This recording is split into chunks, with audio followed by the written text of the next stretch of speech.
जय सद्गुरुदेव, जय पद शरणम। मेरे सद्गुरु की वाणी परम संत महात्मा यशपाल जी महाराज का प्रवृत्ति में निवृत्ति गृहस्थ धर्म के लिए श्रीमद् भगवत गीता का गीता सुधा भाष्य अध्याय 6 श्लोक 13 व 14।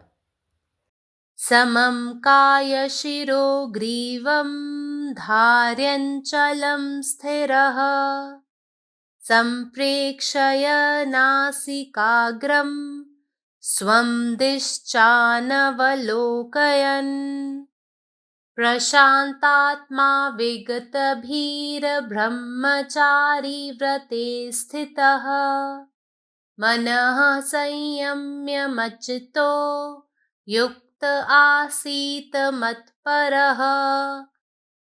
सद्गुरु को जितना ही अधिक प्रेम से हृदय में साधक धारण करेगा, उतनी ही जल्दी योगाभ्यास स्वतः ही बनने लगेगा। सद्गुरुदेव की आत्म आहुति तवज्जह साधक को तीव्र गति के साथ अध्यात्म मार्ग में निरंतर अग्रसर करती रहेगी। जितना ही साधक आत्मसमर्पण, श्रद्धा एवं भक्ति के साथ सद्गुरु चरणों में करता जाएगा, उतने ही मदारिज मंजिलें आसानी से अपने आप तय करता हुआ आत्म साक्षात्कार की ओर बढ़ता जाएगा। जब सद्गुरु कृपा होती है तो हाथ की हथेलियां द्रोणाकार होकर स्वतः ही बाएं पैर पर आकर टिक जाती हैं और जान पड़ता है कि कंधे कुछ ऊंचे हो गए हैं। शरीर दंड ऊंचा या सीधा खड़ा रहता है और उसके बीच में मस्तक घुसा या डूबा हुआ सा जान पड़ता है और आंखों में आप से आप झपकी आने लगती है। एक प्यारी प्यारी खुमारी की सी अवस्था तारी हो जाती है। आंखों की ऊपर वाली पलकें तो बंद हो जाती हैं, पर नीचे वाली पलकें खुली रहती हैं। इससे आंखें अध खुली रहती हैं। फिर दृष्टि अंदर की ओर बढ़कर जरा सा बाहर की ओर आती है और नाक के ठीक कोने या अगले भाग पर आकर जम जाती है। इस प्रकार दृष्टि अंदर की ओर संकुचित हो जाने के कारण फिर बाहर नहीं जा सकती और तब उस अर्ध विकसित दृष्टि को नाक के अगले भाग पर ही स्थिर होना पड़ता है। फिर किसी दूसरी दिशा से दृष्टिपात करने अथवा किसी का आकार या रूप देखने की इच्छा आप से आप नष्ट हो जाती है। सिर दबकर नीचे बैठे जाता है और ठोड़ी गले के निचले गड्ढे में बैठ जाती है और सिर अच्छी तरह छाती के साथ सट जाता है। इससे कंठ नली भी उसी में मिलकर फंस जाती है। शरीर की इस हालत को जालंधर बंध कहते हैं। तत्पश्चात नाभि ऊपर उठ आती है और पेट अंदर धंसकर सपाट हो जाता है, परंतु हृदय कोश विस्तृत हो जाता है।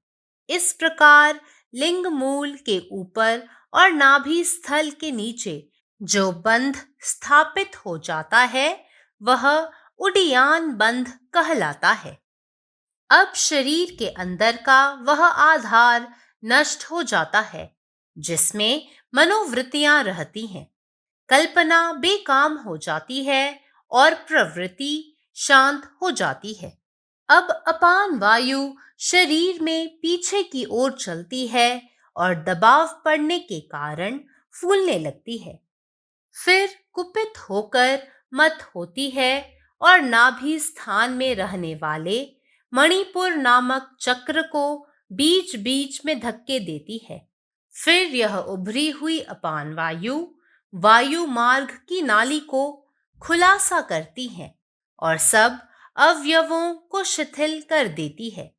इस प्रकार अपने इन लक्षणों से यह अपान वायु योग की साधना करने वाले नौसिखिए लोगों को डरा देती है, परंतु योग की साधना करने वालों को अपने हृदय में अपने सद्गुरु देव से एकाग्र मन से पूर्ण विश्वास के साथ लगा रहना चाहिए एवं इन सब बातों से बिल्कुल डरना नहीं चाहिए।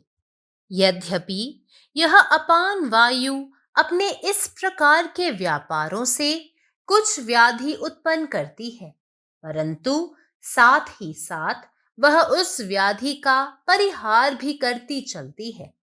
शरीर में कफ और पित्त आदि जो जलीय अंश हैं और मांस मज्जा आदि जो पृथ्वी के अंश हैं, वह उन सबको एक में मिला देती है। इसी बीच में कुंडलिनी नाम की शक्ति जागृत होती है। जिस प्रकार नागिन का कुमकुम के समान लाल बच्चा कुंडली बनाकर बैठता है, उसी प्रकार यह कुंडलिनी नामक छोटी नाड़ी 3.5 फेर की कुंडली मारकर और सिर नीचे करके नागिन की तरह सोई रहती है। सद्गुरु कृपा से जब हृदय में अक्षय प्रभु प्रेम जागृत हो चुका होता है, साधक फूट फूट कर हृदय से मालिक की याद में रोता है, तो इस अतिशय दबाव के कारण यह कुंडलिनी जाग उठती है और अपना घेरा छोड़ देती है और मानो अंगड़ाई लेती हुई नाभि कंध पर खड़ी हो जाती है। स्वभावतः वह बहुत दिनों से भूखी रहती है और दबाव के कारण जागती है, इसलिए वह अपना मुख बड़े आवेश से खोलकर ऊपर उठती है। उसी समय उसके सामने वह अपान वायु मिल जाती है जो हृदय कोश के तले में आकर एकत्र हुई रहती है, और तब वह उस समस्त वायु को अपने अधिकार में कर लेती है। शरीर में पूर्ण रूप से ग्रीष्म ऋतु ही व्याप्त हो जाती है। यह कुंडलिनी शरीर में का पृथ्वी वाला अंश खाकर भी समाप्त कर डालती है और जल के अंश का तो वह कहीं नाम भी नहीं रहने देती। तब यह पूर्ण रूप से तृप्त हो जाती है और तब कुछ शांत होकर सुषुम्ना नामक नाड़ी के पास रहती है। वहां तृप्त और संतुष्ट होकर वह जो गरल उगलती है, वही प्राण वायु के लिए अमृत के समान हो जाता है और उस अमृत से प्राण वायु जीवन धारण करती है और शरीर के भीतरी और बाहरी दोनों पार्श्व शीतल कर देती है, और तब वह प्रत्येक अंग में फिर से वह सामर्थ्य भरने लगती है जो वह पहले उनमें से खींच चुकी होती है। परंतु नाड़ियों के मार्ग भर चुके होते हैं और उनका प्रवाह बंद हो चुका रहता है, और शरीर में जो अपान, व्यान, उदान, समान, नाग, कुर्म, कुकर, देवदत्त और धनंजय नामक 9 प्रकार की वायु नष्ट हो चुकी होती हैं और केवल प्राण वायु ही बची रहती है। इसलिए शरीर के सब धर्म नष्ट हो जाते हैं। फिर नाक के दाहिने और बाएं रंध्रों की इडा और पिंगला नामक की नाड़ियां मिलकर एक हो जाती हैं और शरीर के अंदर के 6 चक्रों के ऊपर के आवरण फट जाते हैं। बुद्धि की चंचलता नष्ट हो जाती है। कुंडलिनी मध्यम नाड़ी सुषुम्ना में घुस चुकी होती है। इसी बीच में चंद्रमा की 17वीं कला के अमृत का वह सरोवर जो ऊपर की ओर रहता है, धीरे धीरे टेढ़ा होने लगता है और आकर कुंडलिनी के मुंह के साथ लग जाता है।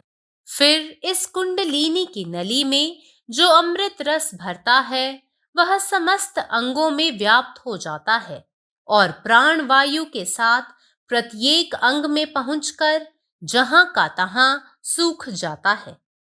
सब अंगों की कांति या प्रभा ऐसी जान पड़ती है कि संध्या काल का रंग लेकर यह शरीर बनाया गया है, अथवा अंतस्थ चैतन्य के तेज की निर्मल प्रभा है। यह शरीर क्या है? मूर्तिमती शांति ही है। आत्म सुख का स्वरूप अथवा संतोष का वृक्ष दृढ़ता पूर्वक रोपा हुआ जान पड़ता है। यह कल्पना होती है कि स्वयं तेज ही शरीर धारण करके आसन पर बैठा हुआ है। हाथों की हथेलियां और पैरों के तलुए लाल कमल के समान सुंदर जान पड़ते हैं और उसकी आंखें धुलकर निर्मल हो जाती हैं। हे अर्जुन, हृदयाकाश के ऊपर जो महदाकाश अथवा ब्रह्मरंध्र होता है, उसी में चैतन्य निराधार स्थिति में रहता है।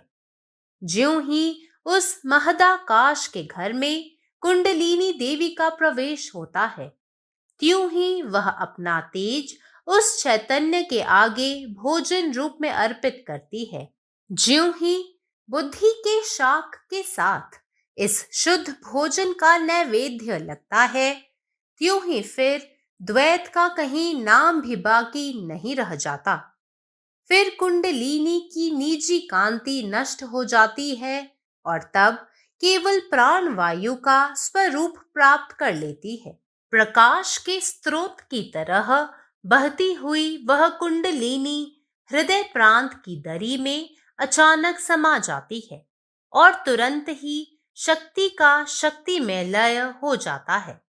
ऐसी अवस्था में हम उसे भले ही शक्ति कह लें, परंतु यदि वास्तविक दृष्टि से देखा जाए तो वह प्राणवायु ही होती है। भेद केवल यही है कि उसका नाद, कांति और तेज दिखाई नहीं पड़ता।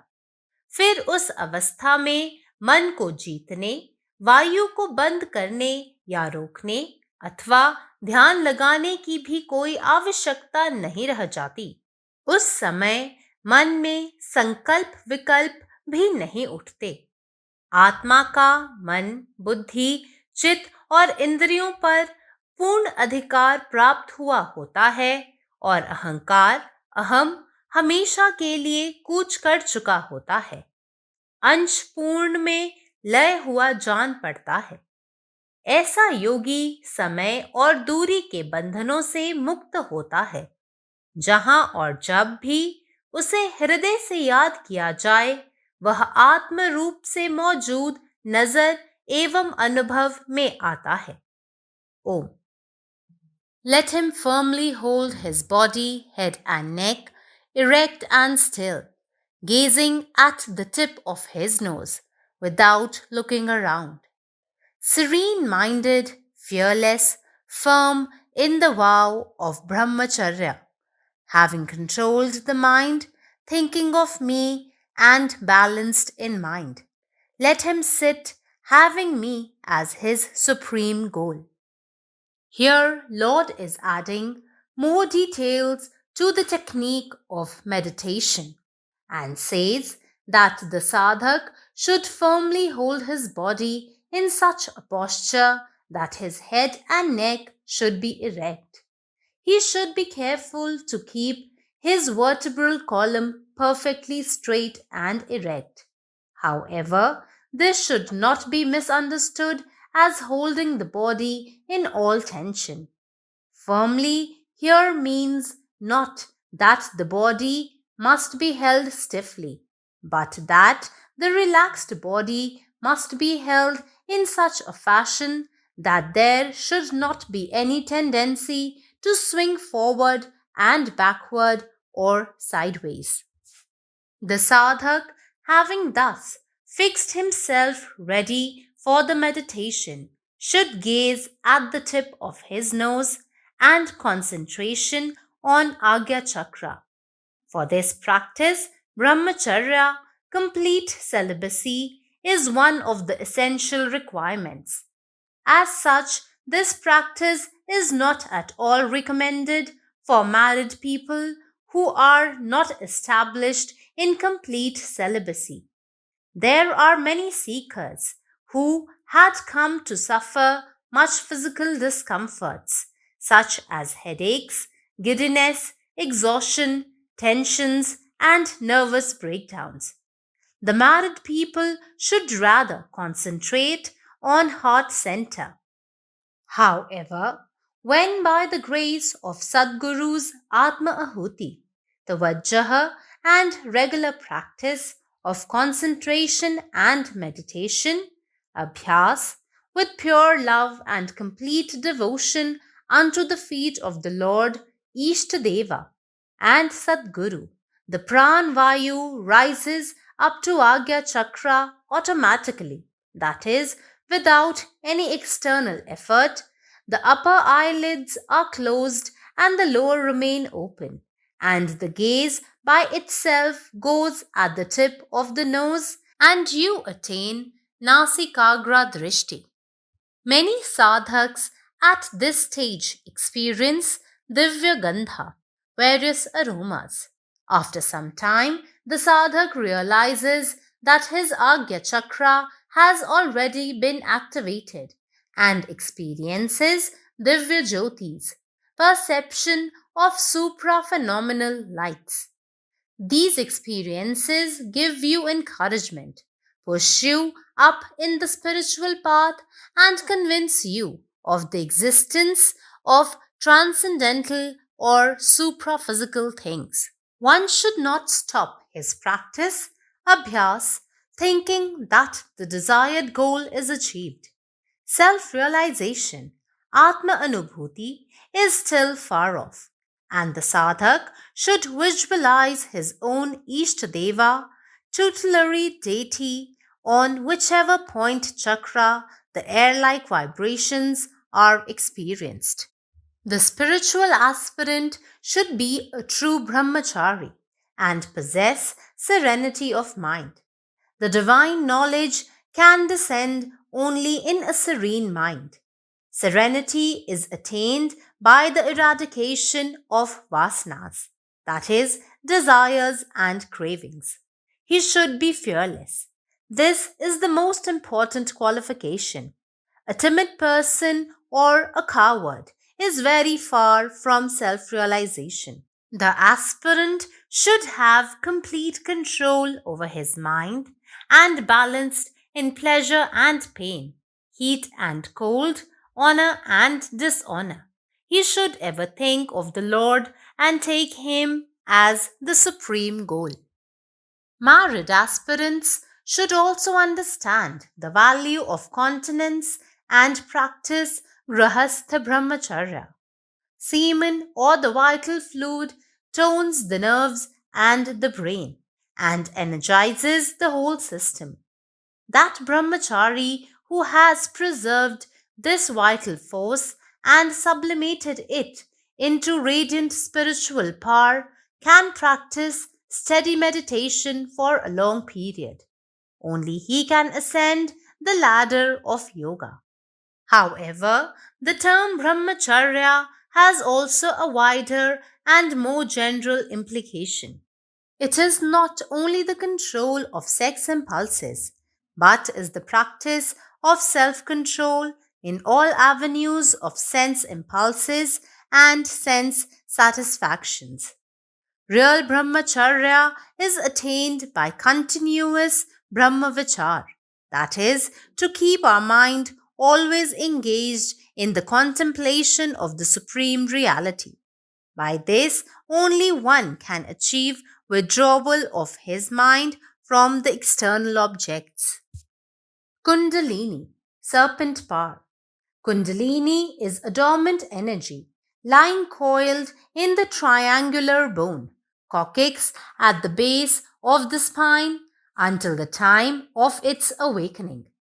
Kundalini is awakened through pranayama, asanas, and mudras by Hatha yogins, through concentration by Raj yogins, through devotion and perfect self-surrender by bhaktas or devotees, through analytical will by the jnanis, by the grace of the Sadguru in an aspirant of Iti Marg, Anand Yoga.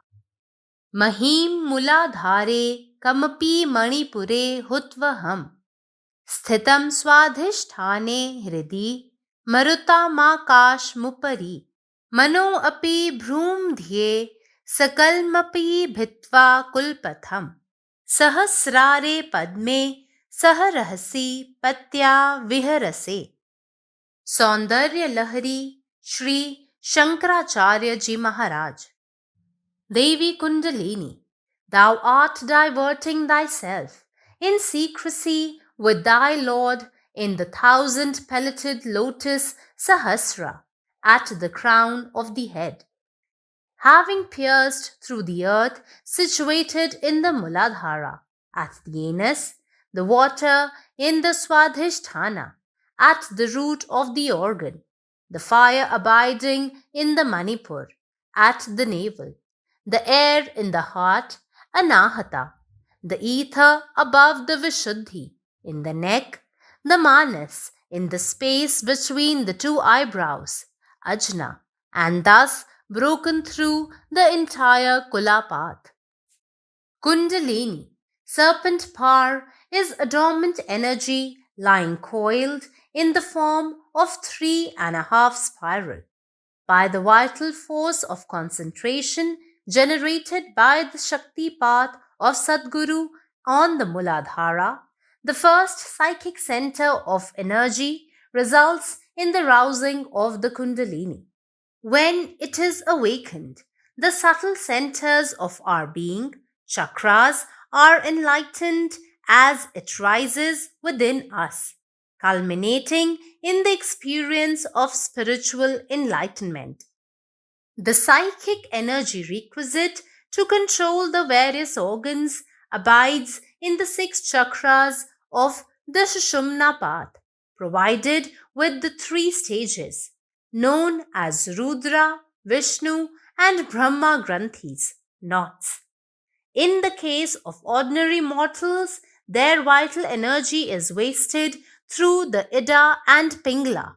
But in the case of the initiated, it is regulated in such a way that the prana coursing through the Ida and Pingla and also the Apana are made to conserve the purpose of rousing of Kundalini and sending her up to the Brahmarandra. Each chakra is governed by a deity, which expresses an aspect of the divine nature. Lord Ganesh resides in Muladhara chakra and is the source of innocence and wisdom, and paves the path of smooth success.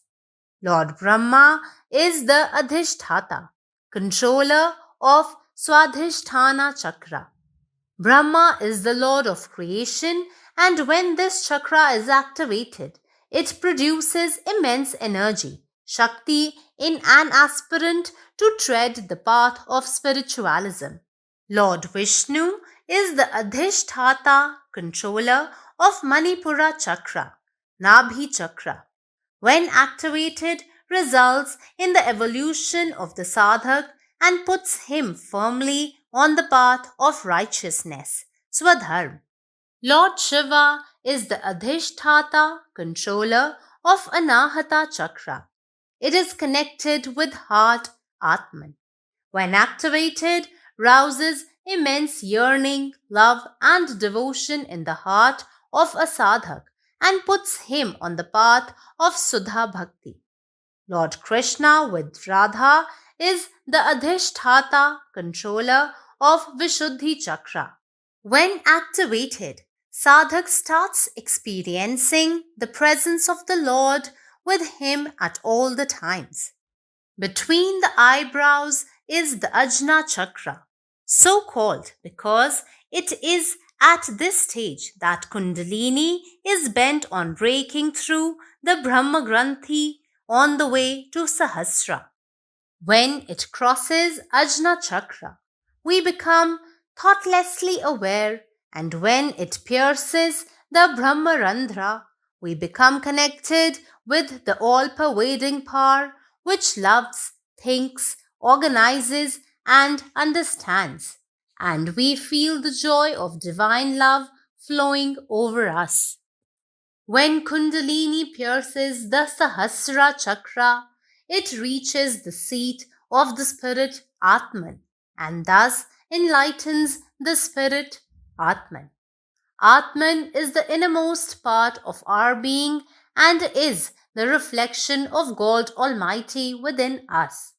We now come to know the true nature of ourselves. Om. जय गुरुदेव. जय पदशरणम. अध्याय 6, श्लोक 13 आणि 14.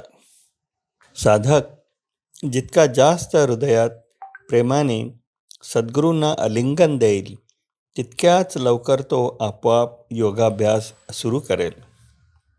सद्गुरूंचे आत्मत्याग लक्ष साधकाला आध्यात्मिक मार्गावर अत्यंत जलद गतीने पुढे नेत राहतो. साधक जितका जास्त श्रद्धा आणि भक्तीने सद्गुरूंच्या चरणी स्वतःला समर्पित करतो तितकेच तो स्वतःहून गंतव्यस्थानावर म्हणजे मोक्षाच्या जागेवर पोहोचेल आणि आत्मसाक्षात्काराकडे वाटचाल करेल. जेव्हा सद्गुरूंची कृपा होते तेव्हा हाताचे तळवे आपोआप कुंडाच्या आकाराचे होतात आणि डाव्या पायावर राहतात आणि खांदे थोडेसे उंचावलेले दिसतात. शरीर उभे राहते. डोके मध्यभागी बुडलेले किंवा बुडालेले दिसते. डोळे आपोआप झोपू लागतात. एक गोड तंद्रीयुक्त समाधी येते. वरच्या पापण्या बंद होतात परंतु खालच्या पापण्या उघड्या राहतात. त्यामुळे डोळे अर्धे उघडे राहतात. नंतर नजर किंवा दृष्टी आत आणि थोडी बाहेर सरकते. नाकाच्या अगदी कोपऱ्यावर किंवा टोकावर स्थिर होते. नंतर आतल्या बाजूने अरुंद झाल्यामुळे ती पुन्हा बाहेर पसरू शकत नाहीत आणि ही अर्धविकसित दृष्टी नाकाच्या टोकावर स्थिर राहिली पाहिजे. दूर पाहण्याची किंवा एखाद्याचे रूप किंवा आकार पाहण्याची इच्छा आपोआप नाहीशी होते. डोके खाली वाकते आणि हनवटी घशाच्या खालच्या पोकळीत बुडते आणि डोके छातीवर घट्ट दाबले जाते. त्यामुळे स्वरयंत्रात अडकते. शरीराच्या या अवस्थेला जालंधर बंद म्हणतात. त्यानंतर नाभीवर येते आणि पोट बुडते आणि सपाट होते. परंतु हृदयाचा कक्ष विस्तारतो.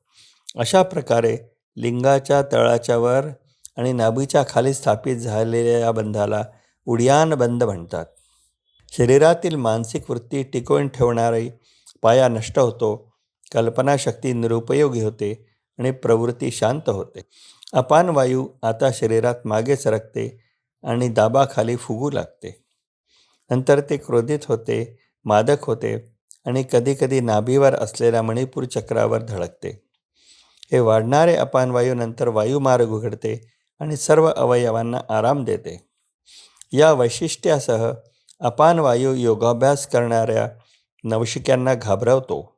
तथापि योगाच्या अभ्यासकांनी त्यांच्या सद्गुरुदेवावर आणि अंतःकरणात पूर्ण श्रद्धेने लक्ष केंद्रित केले पाहिजे आणि या गोष्टीला घाबरू नये. अपान वायू त्यांच्या कृतीद्वारे काही आजार निर्माण करत असले तरी ते त्यांना बरे करण्यास देखील मदत करते. ते शरीरातील कफ आणि पित्त सारख्या पाणचट घटकांना आणि मांस आणि मज्जा सारख्या मातीच्या घटकांना एकत्र करते. दरम्यान कुंडली नावाची एक शक्ती जागृत होते. त्याप्रमाणे भगव्या रंगाची मादी सापाचे मूल एका कुंडलीत बसते. त्याचप्रमाणे कुंडलिनी नावाची छोटीशी वाहिनी 3.5 वेळा कुंडलिनीत गुंडाळलेली मादी सापासारखी झोपलेली असते. डोके खाली ठेवून जेव्हा सद्गुरूंच्या कृपेने हृदयात भगवंताबद्दल शाश्वत प्रेम जागृत होते, साधक सद्गुरूंच्या स्मरणात खूप रडतो, तेव्हा कुंडलिनी या प्रचंड दबावाखाली जागृत होते. तिच्या मर्यादा सोडते आणि जांभई देत असल्याप्रमाणे नाभीवर उभी राहते. स्वाभाविकताच ती अनेक दिवसापासून उपाशी असते आणि दाबामुळे जागी होते. म्हणून ती मोठ्या उत्साहाने तोंड उघडते आणि उठते. त्याच क्षणी ती हृदयाच्या खोलीच्या तळाशी जमा झालेल्या अपान वायूला भेटते आणि नंतर ती या सर्व हवेचा ताबा घेते. उन्हाळा शरीरात पूर्णपणे व्यापतो. ही कुंडलिनी शरीराच्या मातीच्या घटकांचे सेवन करते. पाण्याच्या घटकाचा कोणताही मागमूळ सोडत नाही. मग ते पूर्णपणे समाधानी होते आणि काहीसे शांत होऊन सुषुम्ना आध्यात्मिक मज्जा तंतुजळ विसावते. ते जे विष बाहेर टाकते तृप्त होते. ते प्राणवायूसाठी अमृतासारखे बनते. या अमृताने प्राणवायू जीवन टिकवून ठेवते आणि शरीरातील आतील आणि बाहेरील दोन्ही बाजूंना थंड करते. त्यानंतर ते प्रत्येक अवयवातून एकदा काढलेल्या शक्तीने भरण्यास सुरुवात करते. तथापि नाड्यांच्या वाहिन्या बंद होतात आणि त्यांचा प्रवाह थांबतो. शरीरातील 3 प्रकारची हवा किंवा प्राणवायू म्हणजे अपान, व्यान, उदान, समान, नागा, कूर्म, कुकर, देवदत्त आणि धनंजय नष्ट झालेली आहे. आता फक्त प्राणवायूच उरलेला आहे. म्हणून शरीराचे सर्व गुण नष्ट होतात. नंतर उजव्या आणि डाव्या नाकपुडात असलेल्या इडा आणि पिंगला नावाच्या नाड्या एकात विलीन होतात आणि 6 आतील चक्रावरील आवरणे फाटतात. बुद्धीची अस्थिरता नष्ट होते. कुंडलिनी मध्य मार्गात सुषुम्नामध्ये प्रवेश करते. दरम्यान चंद्राच्या 17व्या चरणावर असलेले हे अमृताचे सरोवर हळूहळू वाकू लागते आणि कुंडलिनीच्या मुखाशी येऊन विसावते. कुंडलिनीच्या नळीत भरणारे अमृत नंतर शरीराच्या सर्व अवयवांमध्ये पसरते. जीवनशक्तीसह प्रत्येक अवयवापर्यंत पोचते आणि नंतर तिथेच ती सुकते. शरीराच्या सर्व अवयवांचे तेज आणि तेज असे दिसते की जणू हे शरीर संध्याकाळच्या रंगानेच निर्माण झालेले आहे किंवा आंतरिक चेतनेचेच शुद्ध तेज आहे. जय गुरुदेव. నా సద్గురు సందేశం గీతాసుధ ప్రసత్ మహాత్మా శ్రీ ఎస్పాజీ మహారాజు వారిచే ప్రతిపాదించబడిన ప్రవృత్తుల నివృత్తి గృహస్థ మార్గంలో గీతా భాష్యము అధ్యాయము 6 ఆత్మ సంయమ యోగము శ్లోకం 13 మరియు 14. సమం కాయ శిరోగ్రీవం ధారయన్న చలం స్థిరః సంప్రేక్ష్య నాసికాగ్రం స్వం దిశశ్చానవలోకయన్ ప్రశాంతాత్మా విగతభి బ్రహ్మచారి వ్రతే స్థితః మనః సంయమ్య మచ్చిత్తో యుక్త ఆసీత మత్పరః. సద్గురుని ఎంత అధికమైన ప్రేమతో సాధకుతను హృదయంలో నిలుపుకుంటాడో అంత వేగముగా యోగాభ్యాసం స్వతహాగానే జరిగిపోతూ ఉంటుంది. సద్గురుని ఆత్మశక్తి తవజ్జ సాధకుడిని తీవ్ర వేగంతో ఆధ్యాత్మిక మార్గంలో నిరంతరం ముందుకు తీసుకుని పోతూ ఉంటుంది. సాధకుడు ఎంత ఎక్కువగా శ్రద్ధా భక్తులతో సద్గురుని చరణములకు ఆత్మసమర్పణ చేసుకుంటాడో అలా చేసుకుంటూ ఉంటాడో అంతగా మజిలీలను సులువుగా తనను తాను అధిగమిస్తూ ఆత్మ సాక్షాత్కారం వైపు ముందుకు పోతూ ఉంటాడు. సద్గురు కృప గాని కలిగినట్లయితే అరచేతులు ద్రోణాకారమును పొంది వాడంతటవే ఎడమ కాలి పైకి వాలిపోతాయి. భుజములు కొంచెం పైకి లేచినట్లు అనిపిస్తుంది. శరీరము దండం వలె నిటారవుతుంది లేదా తిన్నగా అవుతుంది. దాని మధ్యలో శిరస్సు చొచ్చుకున్నట్లు లేదా కూరుకుపోయినట్లు అనిపిస్తుంది. కన్నులు వాతంటవే మూతలు పడిపోతూ ఉంటాయి. ఒక మధురాతి మధురమైనటువంటి మత్తు వంటి స్థితి ఆవహిస్తుంది. కంటిపై రెప్పలు మూసుకుపోతాయి కానీ కింది రెప్పలు తెరబడి ఉంటాయి. దాంచే నేత్రాలు అర్ధనిర్మీలితమవుతాయి. పిమ్మట దృష్టి లోపల వైపుకు ఎక్కువై కొద్దిగా బయటకు కూడా వస్తూ ఉంటుంది. పిమ్మట దృష్టి నాసికకు సరిగ్గా మూల ప్రాంతం అనగా నాసికాగ్ర భాగంపైకి వచ్చి నిలుస్తుంది. ఈ విధంగా దృష్టి లోపల వైపుకు ప్రసరించుడిచే తిరిగి బయటకు రాజాలదు. అప్పుడు ఈ అర్ధనిమీలిత దృష్టి నాసికాగ్ర భాగం వద్ద స్థిరపడుతూ ఉంటుంది. ఇక ఏ ఇతర దృశ్య వైపు దృష్టి ప్రసరించుట లేదా ఏదైనా ఆకారము లేదా రూపమును చూడాలనే కోరిక దానంతరదే నశిస్తుంది. శిరస్సు బలవంతంగా ఒత్తిడితో కిందకు వంగిపోతుంది. గడ్డము కంఠము కింద గుంత వంటి ప్రాంతంలో చేరుతుంది. శిరస్సు పూర్తిగా ఛాతితో అంటుకొని పోతుంది. కంఠనాళం కూడా దాంతో కలిసి బంధించబడుతుంది. శరీరం యొక్క స్థితిని జలంధర బంధం అని అంటారు. ఆ తర్వాత నాభి పైకి లేస్తుంది. ఉదరం లోపలికి చొచ్చుకుని పోయి చదునుగా అయిపోతుంది. కానీ హృదయ కోసం మాత్రం విశాలమవుతుంది. ఈ విధంగా లింగమూలమునకు పైన నాభి కింద భాగమున ఏ బంధం ఏర్పడుతుందో దాన్ని ఉడియాన బంధం అంటారు. ఇప్పుడు శరీరంలో మనోవృత్తులు ఉండే ఆధారం నశిస్తుంది. కల్పనలన్నీ నిలిచిపోతాయి. ప్రవృత్తి శాంతిస్తుంది. ఇప్పుడు అపానవాయువు శరీరం వెనక వైపుకు వెళ్తుంది. ఒత్తిడి కలుగుతున్నట్లు ఉప్పొంగుతుంది, ప్రకోపింపిస్తుంది. తర్వాత కోపంతో ఉన్మత్తి అయి నాభిస్థానంలో ఉండే మణిపూరక చక్రమును మధ్య మధ్యలో ఢీకొడుతూ ఉంటుంది. ఇప్పుడు ప్రకోపించిన ఈ అపానవాయువు వాయు మార్గ నాళమును అడ్డంకి లేకుండా తెరుస్తుంది. పిమ్మట సమస్త అవయములను శీలం గావిస్తుంది. ఈ విధంగా తన లక్షణములతో ఈ అపానవాయువు ఇప్పుడిప్పుడే నేర్చుకుని సాధన చేసే వారిని భయపెడుతుంది. అయితే యోగ సాధన చేయువారు తమ హృదయంలో తమ సద్గురువుల్లో ఏకాగ్ర మనస్సులతో పూర్ణ విశ్వాసముతో లీనమై ఉండాలి.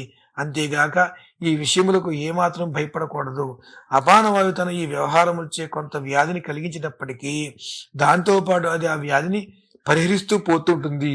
ఇది శరీరంలోని కఫము, పిత్తము మొదలగు జలాంశములు మరియు మాంసము, మజ్జము మొదలగు పృథ్వీంశములు ఏవైతే ఉన్నావో వాటిని ఒకదాంతో ఒకటి కలిపి వేస్తుంది. ఈ మధ్యలో కుండలిని అనే శక్తి మేల్కొంటుంది. నాగుపాము యొక్క కుంకుమ రంగుతో సమానమైన రంగు కలిగిన చిన్న పిల్లనాగు వలయంగా కుండలినిగా ఎలా చుట్టుకుని ఉంటుందో అదే ప్రకారంగా 3 చుట్లు చుట్టుకొని ఉన్న కుండలిని అనే నాడి తల క్రిందకు ఉంచుకొని పాము వలె నిద్రిస్తూ ఉంటుంది.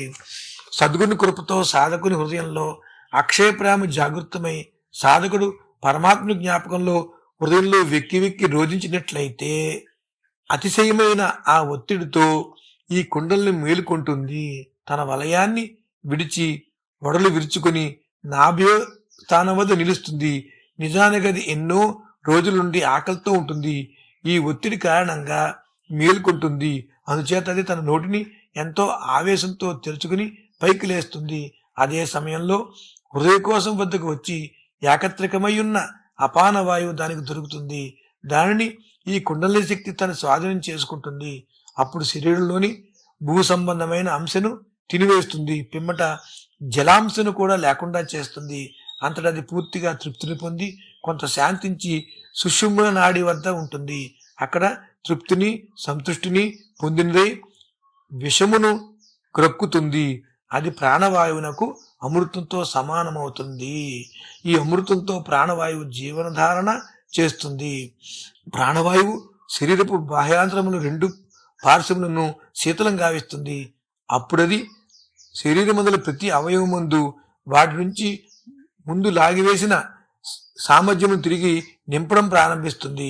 కానీ నాడుల మార్గము నిండిపోయి ఉంటుంది. వాటిలోని ప్రవాహం నిలిచిపోతుంది. శరీరమందుల అపానము, యానము, ఉదానము, సమానము, నాగము, కూర్మము, కురము, దేవదత్తము, ధనుంజయమును 9 విధములైన వాయువులు నశించిపోతాయి. కేవలం ప్రాణవాయువు మాత్రమే మిగిలి ఉంటుంది. అందుచేత శరీరమునకు సంబంధించిన సమస్త ధర్మములు నశించిపోతాయి. తరువాత నాసికయందలి కుడి ఎడమ రంధ్రముల్లో ఉండే ఇడా, పింగళ్ళ అనే నాడులనే తో కలిసిపోయి ఒక్కటైపోయి మరియు శరీరమందుల షట్చక్రమ పైన ఉన్న నాడి అయిన సుషుపుల్లో చేరిపోతుంది. అదే సమయంలో చంద్రుని 16 కళలతో కూడిన ఉండే అమృత సరోవరం మెల్లమెల్లగా వంగిపోవచ్చు కుండలిని యొక్క నోటికి అతుక్కుంటుంది. పిమ్మట ఈ కుండలిని యొక్క నాళములో ఈ అమృతరసం నిండి ఉంటుంది.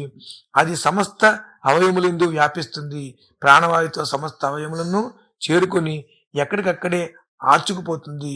అప్పుడు సమస్త అంగములందు కాంతి లేదా ప్రకాశం కలిగి అది సంధ్యాకాలపు రంగులో ఈ శరీరం తయారైందా అన్నట్లు లేదా అంతస్థ చైతన్య తేజం యొక్క నిర్మల ప్రకాశమేమో అని అనిపిస్తుంది. ఈ శరీరం మూర్తి వించిన శాంతిగాను, ఆత్మానంద స్వరూపముగాను లేదా దృఢముగా నాటబడిన సంతోషమనే వృక్షం వలె ఉంటుంది. ఇంకను తేజస్సే శరీరధారణ గావించి ఆసనంపై కూర్చున్నదా అన్న భావన కలుగుతుంది. అరచేతులు, అరికాళ్ళు ఎర్ర తామరల వలె సుందరంగా అయిపోతాయి.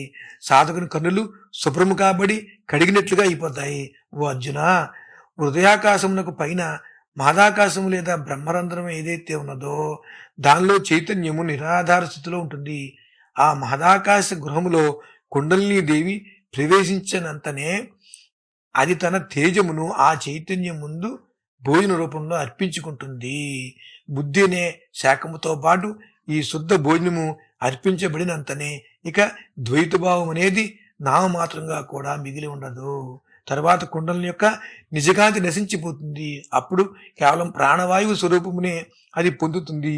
ప్రకాశ మూలాధార ప్రవాహం వలె ప్రవహించే ఆ కుండలిని అకస్మాత్తుగా హృదయ ప్రాంత గుహల్లో చేరుతుంది. తక్షణమే శక్తిలో లయమైపోతుంది. అటువంటి స్థితిలో దానిని మనం శక్తి అన్నప్పటికీ వాస్తవ దృష్టితో చూసినట్టయితే అది ప్రాణవాయువు మాత్రమే. తేడా ఏమిటంటే దాని నాదము, కాంతి, తేజము కనిపించవంతే. పిమ్మట ఆ స్థితిలో మనసును జయించుట, వాయువును బంధించుట లేదా నిలుపుట లేదా ధ్యానం చేయటువంటి వాటి ఆవశ్యకత ఏమీ ఉండదు. ఆ సమయంలో సంకల్ప వికల్పములు ఏమీ కూడా తలెత్తవు. మనసు, బుద్ధి, చిత్తము మరియు ఇంద్రియాలపై ఆత్మకు పరిపూర్ణంగా ఆధిపత్యం ప్రాప్తిస్తుంది. అహంకారం శాశ్వతంగా తుడిచిపెట్టుకుపోతుంది. అంశ పూర్ణత్వంలో లీనమైపోయినట్లుగా తెలుస్తుంది. పరమాత్మ నీవే ఉన్నావు, నీ ఇష్టమే నెరవేరాలి. జై సద్గురుదేవ్, జై പ്രസരണം. സദ്ഗുരുവിന്റെ സന്ദേശം. അധ്യായം 6, ശ്ലോകം 13-14. ഒരു സാധകൻ അഥവാ ഒരു അന്വേഷകൻ ഹൃദയത്തിൽ സ്നേഹത്തോടെ സദ്ഗുരുവിനെ എത്രത്തോളം ആലിംഗനം ചെയ്യുന്നുവോ അത്രയും വേഗത്തിൽ അയാൾ യോഗ സ്വയം പരിശീലിക്കാൻ തുടങ്ങും. സദ്ഗുരുദേവന്റെ ആത്മത്യാഗം അന്വേഷകനെ ആത്മീയ പാതയിൽ വേഗത്തിൽ മുന്നോട്ട് കൊണ്ടുപോകും. വിശ്വാസത്തോടും ഭക്തിയോടും കൂടി സദ്ഗുരുവിന്റെ പാദങ്ങളിൽ സ്വയം സമർപ്പിക്കുന്നത് തുടരും തോറും അയാൾക്ക് എളുപ്പത്തിൽ ലക്ഷ്യസ്ഥാനത്ത് എത്തിച്ചേരാനും ആത്മസാക്ഷാത്കാരത്തിലേക്ക് നീങ്ങാനും കഴിയും. സദ്ഗുരുവിന്റെ അനുഗ്രഹം ലഭിക്കുമ്പോൾ കൈപ്പത്തികൾ ഒരു പ്രത്യേക ആകൃതിയിലാവുകയും ഇടത് കാലിൽ വിശ്രമിക്കുകയും തോളുകൾ അല്പം ഉയർന്നതായി കാണപ്പെടുകയും ചെയ്യുന്നു. ശരീരം നിവർന്നു നിൽക്കുന്നു. തല വെള്ളത്തിൽ മുങ്ങിയിരിക്കുന്നതോ മധ്യഭാഗത്ത് കുഴിഞ്ഞിരിക്കുന്നതോ പോലെ തോന്നുന്നു. കണ്ണുകൾ യാന്ത്രികമായി മയങ്ങാൻ തുടങ്ങുന്നു. മധുരവും മയക്കവും നിറഞ്ഞ ഒരു അവസ്ഥ ഉണ്ടാകുന്നു. മുകളിലെ കൺപോളകൾ അടയുന്നു, പക്ഷേ താഴത്തെ കൺപോളകൾ തുറന്നിരിക്കും. ഇത് കണ്ണുകൾ പകുതി തുറന്നിരിക്കുന്ന അവസ്ഥയിലായിരിക്കും. നോട്ടം പിന്നീട് അകത്തേക്കും പുറത്തേക്കും അല്പം പുറത്തേക്ക് നീങ്ങി മൂക്കിന്റെ മൂലയിലോ അഗ്രത്തിലോ സ്ഥിരമായി നിലകൊള്ളുന്നു. നോട്ടം അങ്ങനെ അകത്തേക്ക് ചുരുങ്ങുന്നതിനാൽ അത് വീണ്ടും പുറത്തേക്ക് നീട്ടാൻ കഴിയില്ല. കൂടാതെ ഈ പകുതി വികസിതമായ കാഴ്ച മൂക്കിന്റെ അഗ്രത്തിൽ സ്ഥിരമായി തുടരണം. തിരിഞ്ഞു നോക്കാനോ ആരുടെയെങ്കിലും രൂപമോ കാണാനുള്ള ആഗ്രഹം യാന്ത്രികമായി അപ്രത്യക്ഷമാകുന്നു. തല താഴുന്നു. താടി തൊണ്ടയുടെ താഴത്തെ അറയിലേക്ക് താഴുന്നു. തല നെഞ്ചിൽ ഉറച്ചു നിൽക്കുന്നു. ശ്വാസനാളവും ഇതിനോടൊപ്പം ചേരുകയും അങ്ങനെ കുടുങ്ങിക്കിടക്കുകയും ചെയ്യുന്നു. ശരീരത്തിന്റെ ഈ അവസ്ഥയെ ജലന്ധരബന്ധ എന്ന് വിളിക്കുന്നു. പിന്നീട് പൊക്കിൾ ഉയരുകയും ആമാശയം താഴുകയും ചെയ്യുന്നു. പക്ഷേ ഹൃദയത്തിന്റെ അറ വികസിക്കുന്നു. അങ്ങനെ ലിംഗത്തിന്റെ അടിഭാഗത്തും പൊക്കിളിന് താഴെയും ഉണ്ടാകുന്ന ബന്ധത്തെ ഉദ്യാന ബന്ധ എന്ന് വിളിക്കുന്നു. മാനസിക മനോഭാവങ്ങളെ നിലനിർത്തുന്ന ശരീരത്തിനുള്ളിലെ അടിത്തറ നശിപ്പിക്കപ്പെടുന്നു. ഭാവന ഉപയോഗശൂന്യമാവുകയും പ്രവണതകൾ ശാന്തമാവുകയും ചെയ്യുന്നു. അപാനവായു ഇപ്പോൾ ശരീരത്തിന്റെ പിന്നിലേക്ക് നീങ്ങുകയും സമ്മർദ്ദത്തിൽ വീർക്കാൻ തുടങ്ങുകയും ചെയ്യുന്നു. പിന്നീട് അത് കോപിക്കുകയും ലഹരിയിലാവുകയും ഇടയ്ക്കിടെ നാഭിയിൽ സ്ഥിതി ചെയ്യുന്ന മണിപുര ചക്രത്തിനെതിരെ തള്ളുകയും ചെയ്യുന്നു. ഈ ഉയർന്നു വരുന്ന അപാനവായു പിന്നീട് വായുമാർഗങ്ങൾ തുറക്കുകയും എല്ലാ അവയവങ്ങളെയും വിശ്രമിക്കാൻ സഹായിക്കുകയും ചെയ്യുന്നു. ഈ സ്വഭാവ സവിശേഷതകളോടെ അപാനവായു യോഗ പരിശീലിക്കുന്ന പുതുമുഖങ്ങളെ ഭയപ്പെടുത്തുന്നു. എന്നിരുന്നാലും യോഗാഭ്യാസികൾ അവരുടെ ഹൃദയങ്ങളിൽ പൂർണ്ണ വിശ്വാസത്തോടെ സദ്ഗുരുദേവനിൽ ശ്രദ്ധ കേന്ദ്രീകരിക്കണം. അവയെ ഭയപ്പെടരുത്. അപാനവായു അതിൻ്റെ പ്രവർത്തനങ്ങളിലൂടെ ചില രോഗങ്ങൾ ഉണ്ടാക്കുന്നുണ്ടെങ്കിലും അവ സുഖപ്പെടുത്തുന്നതിനും ഇത് സഹായിക്കുന്നു. സദ്ഗുരുവിന്റെ അനുഗ്രഹത്താൽ ഹൃദയത്തിൽ ഈശ്വരനോടുള്ള നിത്യസ്നേഹം ഉണർന്നിരിക്കുമ്പോൾ, അന്വേഷകൻ സദ്ഗുരുവിനെ ഓർത്ത് കരയുമ്പോൾ, കുണ്ടിലിനി ഈ വലിയ സമ്മർദ്ദത്തിൽ നിന്ന് ഉണർന്ന് ഹൃദയ അറയുടെ അടിയിൽ ഒത്തുകൂടിയ അപാനവായുവുമായി സമ്പർക്കത്തിലാവുന്നു. തുടർന്ന് അത് അപാനവായുവിന്റെ നിയന്ത്രണം ഏറ്റെടുക്കുന്നു. ഉഷ്ണം ശരീരത്തിൽ വ്യാപിപ്പിക്കുന്ന ഈ കുണ്ടിലിനി ശരീരത്തിലെ മണ്ണിന്റെ ഘടകത്തെ ആഗിരണം ചെയ്യുകയും ജലാംശം അല്പം പോലും അവശേഷിപ്പിക്കാതിരിക്കുകയും ചെയ്യുന്നു. അതോടെ അത് പൂർണ്ണമായും സംതൃപ്തമാവുകയും അല്പം ശാന്തമാവുകയും സുഷുപ്ന നാഡിക്ക് സമീപം അഥവാ ആത്മനാഡിക്ക് സമീപം വിശ്രമിക്കുകയും ചെയ്യുന്നു. അങ്ങനെ അത് തൃപ്തിപ്പെടുമ്പോൾ അത് ജീവവായുവിന് അമൃത് പോലെയായി മാറുന്നു. ഈ അമൃത് ഉപയോഗിച്ച് ജീവവായു നിലനിർത്തുന്നു. ശരീരത്തിന്റെ ആന്തരികവും ബാഹ്യവുമായ വശങ്ങളെ തണുപ്പിക്കുകയും ചെയ്യുന്നു. പിന്നീട് അത് ഓരോ അവയവത്തെയും ഒരിക്കൽ അവയിൽ നിന്ന് വലിച്ചെടുത്ത ശക്തി ഉപയോഗിച്ച് വീണ്ടും നിറയ്ക്കാൻ തുടങ്ങുന്നു. എന്നിരുന്നാലും നാഡികളുടെ ചാനലുകൾ അടഞ്ഞുപോയി, അവയുടെ ഒഴുക്ക് നിലച്ചു. ശരീരത്തിലെ പലതരത്തിലുള്ള വായു, അതായത് അപാന, വ്യാന, ഉദാന, സമാന, നാഗ, കൂർമ്മ, കുകർ, ദേവദത്ത, ധനഞ്ജയ എന്നിവ നശിപ്പിക്കപ്പെട്ടു. ജീവവായു മാത്രം അവശേഷിച്ചു. അതിനാൽ ശരീരത്തിന്റെ എല്ലാ ഗുണങ്ങളും നശിപ്പിക്കപ്പെടുന്നു. തുടർന്ന് ഇടതു വലത് നാസാരന്ധ്രങ്ങളിൽ സ്ഥിതി ചെയ്യുന്ന ഇട, പിംഗള എന്നീ നാഡികൾ ഒന്നായി ലയിക്കുകയും 6 ആന്തരിക ചക്രങ്ങൾക്ക് മുകളിലുള്ള ആവരണങ്ങൾ കീറുകയും ചെയ്യുന്നു. ബുദ്ധിയുടെ അസ്ഥിരത നശിപ്പിക്കപ്പെടുന്നു. കുണ്ഡലിനിയുടെ നാളിയിൽ നിറയുന്ന അമൃത് പിന്നീട് ശരീരത്തിന്റെ എല്ലാ ഭാഗങ്ങളിലും വ്യാപിക്കുകയും ജീവവായുവിനൊപ്പം ഓരോ അവയവത്തിലും എത്തുകയും അത് ഉണ്ടായിരുന്നിടത്ത് തന്നെ വറ്റിപ്പോവുകയും ചെയ്യുന്നു. അല്ലയോ അർജുന, ഹൃദയസ്ഥലത്തിന് മുകളിലുള്ള മഹത്തായ സ്ഥലത്തും ബ്രഹ്മദ്വാരത്തിലും ബോധം അഥവാ ചൈതന്യം അടിസ്ഥാനരഹിതമായ അവസ്ഥയിലാണ്. ആ മഹാസ്ഥലത്തിന്റെ ഭവനത്തിൽ കുണ്ഡലിനി ദേവി പ്രവേശിച്ച ഉടനെ ആ ബോധത്തിലേക്ക് അഥവാ ചൈതന്യത്തിലേക്ക് ഭക്ഷണത്തിന്റെ രൂപത്തിൽ തന്റെ പ്രകാശം അർപ്പിക്കുന്നു. ബുദ്ധിയുടെ സസ്യം ഉപയോഗിച്ച് ശുദ്ധമായ ഭക്ഷണം അർപ്പിക്കുമ്പോൾ വീണ്ടും എവിടെയും ദ്വന്ദ്വത്തിന്റെ പേര് അവശേഷിക്കില്ല. അപ്പോൾ കുണ്ഡലിനിയുടെ വ്യക്തിപരമായ പ്രകാശം നശിപ്പിക്കപ്പെടുകയും അത് ജീവശക്തിയുടെ രൂപം മാത്രം സ്വീകരിക്കുകയും ചെയ്യുന്നു. പ്രകാശത്തിന്റെ ഉറവിടം പോലെ ഒഴുകുന്ന ആ കുണ്ഡലിനി പെട്ടെന്ന് ഹൃദയമേഖലയുടെ താഴ്വരയിലേക്ക് പ്രവേശിക്കുന്നു. ഉടനെ ശക്തിയുടെ ഒരു താളം ശക്തിയിലേക്ക് മാറുന്നു. അത്തരമൊരു അവസ്ഥയിൽ നമ്മൾ അതിനെ ശക്തി എന്ന് വിളിച്ചാലും ഒരു യഥാർത്ഥ വീക്ഷണകോണിൽ നിന്ന് നോക്കുകയാണെങ്കിൽ അത് ജീവശക്തിയാണ്. ഒരേ ഒരു വ്യത്യാസം മാത്രം, അതിൻ്റെ ശബ്ദവും തിളക്കവും ദൃശ്യമല്ല എന്നതാണ്. അപ്പോൾ ആ അവസ്ഥയിൽ മനസ്സിനെ കീഴടക്കുകയോ വായുവിനെ അടയ്ക്കുകയോ നിയന്ത്രിക്കുകയോ ധ്യാനിക്കുകയോ ചെയ്യേണ്ട ആവശ്യമില്ല. ആ സമയത്ത് മനസ്സിൽ തീരുമാനങ്ങളോ ലക്ഷ്യങ്ങളോ പോലും ഉദിക്കുന്നില്ല. ആത്മാവ് മനസ്സിന്റെയും ബുദ്ധിയുടെയും ബോധത്തിന്റെയും ഇന്ദ്രിയങ്ങളുടെയും മേൽ പൂർണ്ണ നിയന്ത്രണം നേടിയിരിക്കുന്നു. ഞാൻ എന്ന അഹങ്കാരം എന്നേക്കുമായി നീങ്ങിയിരിക്കുന്നു. ഭാഗികമായി നിറഞ്ഞു എന്നതിൽ നിന്ന് അത് താളാത്മകമായി തോന്നുന്നു. അത്തരമൊരു യോഗി കാലത്തിന്റെയും ദൂരത്തിന്റെയും ബന്ധനങ്ങളിൽ നിന്ന് മുക്തനാകുന്നു. എവിടെ എപ്പോൾ അവനെ ഹൃദയംഗമായി സ്മരിക്കുന്നുവോ അവിടെ അവൻ സ്വയമായി വർത്തമാനത്തിൽ പ്രത്യക്ഷപ്പെടുകയും അനുഭവിക്കുകയും ചെയ്യുന്നു. പരമാത്മാവ് നീ തന്നെ, നിന്റെ ഇഷ്ടം പൂർണ്ണമാകട്ടെ. ജയ് സദ്ഗുരുദേവ്, ജയ് പതിശരണം.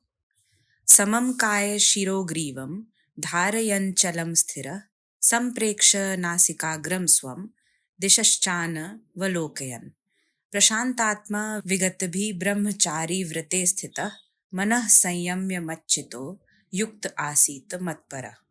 सतगुरु के जतेक बेसी प्रेम से साधक अपना हृदय में धारण करैत अछि, ओतबे जल्दी योगाभ्यास अपने आप बनऽ लागैत अछि.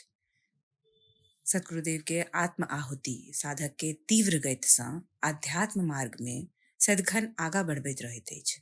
जतेक बेसी श्रद्धा आ भक्ति से साधक आत्मसमर्पण सतगुरु चरण में करैत जाइत अछि, ओतबे सहजता से अपना बाट पर बढ़ैत ओ आत्म साक्षात्कार दिस अग्रसर होइत जाइत अछि. जखन सतगुरु के कृपा होइत अछि तखन हाथ के तरहत्थी द्रोणाकार बनि कऽ अपने आप बामा पैर पर आबि कऽ टिक जाइत अछि आ एना लागैत अछि जे कन्हा किछु उठि गेल अछि. शरीर सोझ आ ऊँच ठाढ़ रहैत अछि आ ओकर बीच में माथ जेना भीतर ढुकल बुझाइत अछि. आँखि अपने आप बंद हुअ लगैत अछि. एकटा निशा के अवस्था बनि जाइत अछि. आँखि के ऊपर वाला पपनी बंद भऽ जाइत अछि, मुदा नीचा वाला खुजल रहैत अछि. एहिसँ आँखि आधा खुजल रहैत अछि. तखन दृष्टि भीतर दिस बढ़ैत अछि, फिर कनके बाहर दिस घूम क नाक के अगिलका भाग पर आबि क टिक जाइत अछि। एहि तरह दृष्टि भीतर दिस संकुचित भ जेबाक कारणे फेर बाहर नहीं जा सकैत अछि आ ओ अर्थ विकसित दृष्टि नाक के अग्रभाग पर स्थिर रहैत अछि। तखन दोसर ककरो दिस दृष्टिपात करबाक वा ककरो देखबाक इच्छा अपने आप समाप्त भ जाइत अछि। माथ दाबि क नीचाँ बैस जाइत अछि, ठोड़ी गर्दन के निचला गढ़ा में पैस जाइत अछि आ नीक जकाँ छाती सँ सटल रहैत अछि। एहिसँ कंठ नली सेहो ओहिमे मिल क फँसि जाइत अछि। शरीर के एहि अवस्था के जालंधर बंध कहल जाइत अछि। एकर बाद ढोणी ऊपर उठि जाइत अछि आ पेट भीतर धैस क सपाट भ जाइत अछि, मुदा हृदय कोश पसरि जाइत अछि। एहि तरह लिंग मूल के ऊपर आ ढोणी सँ नीचा जे बंध स्थापित होइत अछि ओ उड्डीयान बंध कहल जाइत अछि। आब देह के भीतर ओ आधार नष्ट भ जाइत अछि जतय मनोवृत्ति रहैत छल। कल्पना निष्क्रिय भ जाइत अछि आ प्रवृत्ति शांत भ जाइत अछि। आब अपान वायु शरीर में पाछू दिस बहय लगैत अछि आ दबाव पड़ला के कारण फूलऽ लगैत अछि। तखन ओ कुपित भ क उठैत अछि आ ढोड़ी में स्थित मणिपुर नाम के चक्र के बीच बीच में धक्का दैत अछि। फेर ई अपान वायु वायु मार्ग के नाड़ी के खोलि दैत अछि आ शरीर के सब अवयव सबके शिथिल क दैत अछि। अपन यह लक्षण सबसँ ई अपान वायु योग साधना करऽ वाला नवसिक्खु साधक सबके डरा दैत अछि। मुदा योग साधना करऽ वाला साधक के अपन हृदय में सद्गुरुदेव पर एकाग्र मन सँ पूर्ण विश्वास रखबाक चाही आ एहि सब अवस्था सँ कनिको डरै के नहीं चाही। ओना तऽ ई अपान वायु अपन एहन व्यापार सँ किछु व्याधि उत्पन्न करैत अछि, मुदा संगे संग ई ओहि व्याधि के परिहारो करैत चलैत अछि। शरीर में कफ आ पित्त आदि जे जल तत्व के अंश अछि आ मांस मज्जा आदि जे पृथ्वी तत्व के अंश अछि, ओहि सब के ई एक में मिला दैत अछि। एहि बीच कुंडलिनी नाम के शक्ति जागृत होइत अछि। जेना नागिन के कुमकुम एहन लाल बच्चा कुंडली मारि क बैसल रहैत अछि, ओहि तरह ई कुंडलिनी नाम के छोट नारी 3.5 फेर के कुंडली मारि क मुंह नीचा केने नागिन जकाँ सुतल रहैत अछि। आ फेर सद्गुरु कृपा सँ हृदय में अक्षय प्रभु प्रेम जागृत भ जाइत अछि आ साधक फुटि फुटि क हृदय सँ मालिक के मोन पारि क कानैत अछि। तऽ एहन भारी दबाव सँ ई कुंडलिनी जागि उठैत अछि, अपन घेरा छोड़ि दैत अछि आ ढोरी कंध पर ठाढ़ भ जाइत अछि। स्वभावतः ओ बड़ दिन के भुखायल रहैत अछि आ दबाव सँ जागैत अछि। से ओ अपन मुंह बड़ आवेश सँ खोलि क ऊपर उठैत अछि। ओहि काल ओकरा अपान वायु भेटैत अछि जे हृदय कोश के तल में आबि क एकत्रित भ गेल रहैत अछि आ तखन कुंडलिनी ओ समस्त वायु के अपना अधिकार में ल लैत अछि। शरीर में पूर्ण रूपेण ग्रीष्म ऋतु जकाँ ताप व्याप्त भ जाइत अछि। ई कुंडलिनी शरीर के पृथ्वी अंश के खा क समाप्त क दैत अछि आ जल अंश के तऽ कतौ नामो नहीं छोड़ैत अछि। तखन ई पूर्ण रूपेण तृप्त भ जाइत अछि आ किछु शांत भ क सुषुम्ना नामक नाड़ी लग रुकैत अछि। ओतऽ तृप्त असंतुष्ट भ क जे बिख ओ उगलैत अछि ओ माहुर प्राण वायु लेल अमृत जकाँ बनि जाइत अछि। ओहि अमृत सँ प्राण वायु जीवन धारण करैत अछि आ शरीर के भीतर आ बाहर दुनू के शीतल क दैत अछि। तखन ओ प्रत्येक अंग में फेर सँ वएह सामर्थ्य भरऽ लागैत अछि जे पहिने ओ सब अंग सँ खींच लेने छल। मुदा एतबे काल में नाड़ी सबके बाट भरि चुकल रहैत अछि आ प्रवाह बंद भ चुकल रहैत अछि। शरीर में जे अपान, व्यान, उदान, समान, नाग, कूर्म, कृकर, देवदत्त आ धनंजय 9 प्रकार के वायु सब रहैत अछि, ओ सब नष्ट भ जाइत अछि आ केवल प्राण वायु मात्र बचल रहैत अछि। एहि कारण सँ शरीरक सब धर्म नष्ट भ जाइत अछि।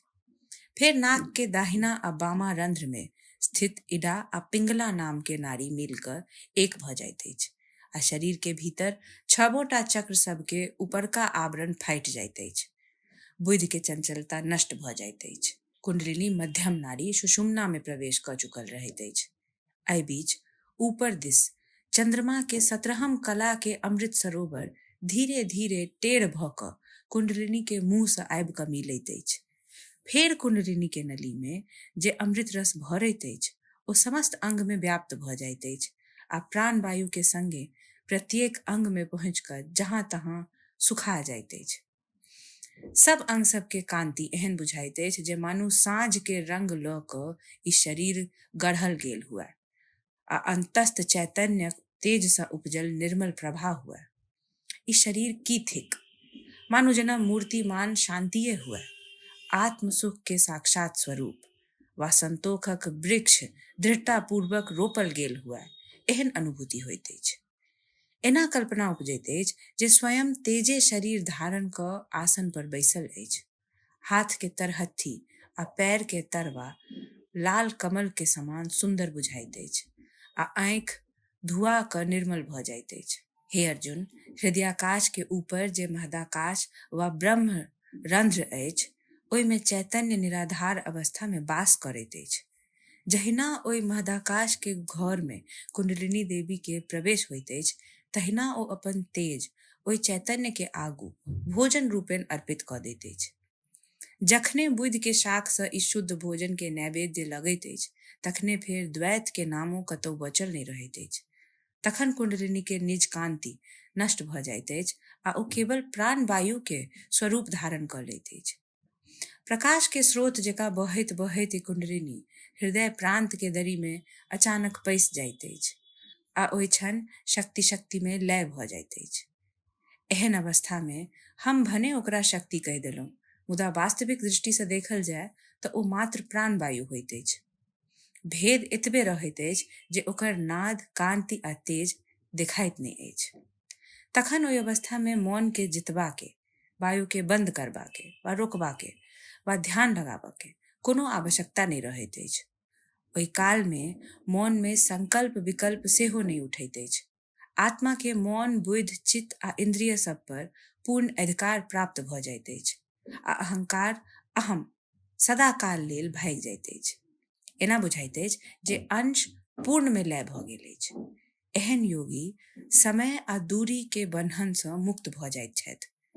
कतौ आ कतबो काल लेल हुनका जँ हृदय सँ स्मरण कयल जाइत अछि तऽ ओ आत्मस्वरूपे उपस्थित बुझाइत छथि आ अनुभव में सेहो प्रकट भऽ जाइत छथि। अखिल भारतीय संतमत सत्संग पंजीकृत दिल्ली, मुख्यालय B20 CC colony, Rana Pratap Bagh के सामने, दिल्ली।